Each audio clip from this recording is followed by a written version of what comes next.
સિદ્ધપુર તાલુકામાં 1997 પછી પહેલી ફેર 8 ઇંચથી વધારે વરસાદ પડી ચૂક્યો છે।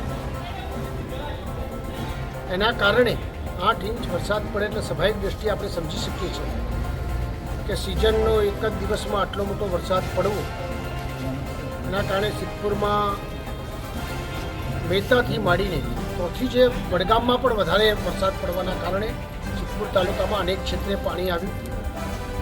ગામડાઓની અંદર મમવાડા છે, મેત્રાણા છે, કાકોસી છે, ખડિયાસણ છે, ઉમરું છે, તાવડિયા છે, અનેક ક્ષેત્રની મુલાકાત લીધી।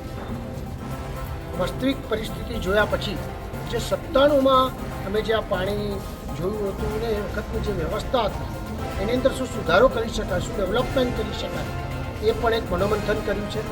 આવનાર સમયમાં ચોક્કસપણે એ પણ કરીશું। આજે સિદ્ધપુર સિટીની અંદર પણ મોટાભાગે પેપરલામાં અતિશય જ્યારે વરસાદ પડ્યો ત્યારે પાણી આવ્યું છે તો તોના ભાઈઓને એક સરસ શોપિંગ સેન્ટરની અંદર વ્યવસ્થિત રીતે પ્લાનિંગ કર્યું છે।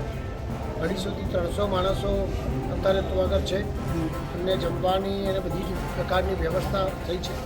એની સાથે એક બીજું અમારું રસુલ તલાવ છે એની અંદર પણ એ પ્રકારની પાણી મોટાભાગે તો આગળ પાઇપલાઇન પમ્પિંગ મોટાભાગે કર્યું છે, છતાં અમુક ઘરોને જે અસર થઈ છે એના કારણે આજે અહીંયા આગળ પણ 40-50 જણા લોકો જીવનવાળી સ્કૂલની અંદર બધા રોકાણા છે, એમને પણ જમવા સાથેની વિવિધ પ્રકારની વ્યવસ્થા કરી છે।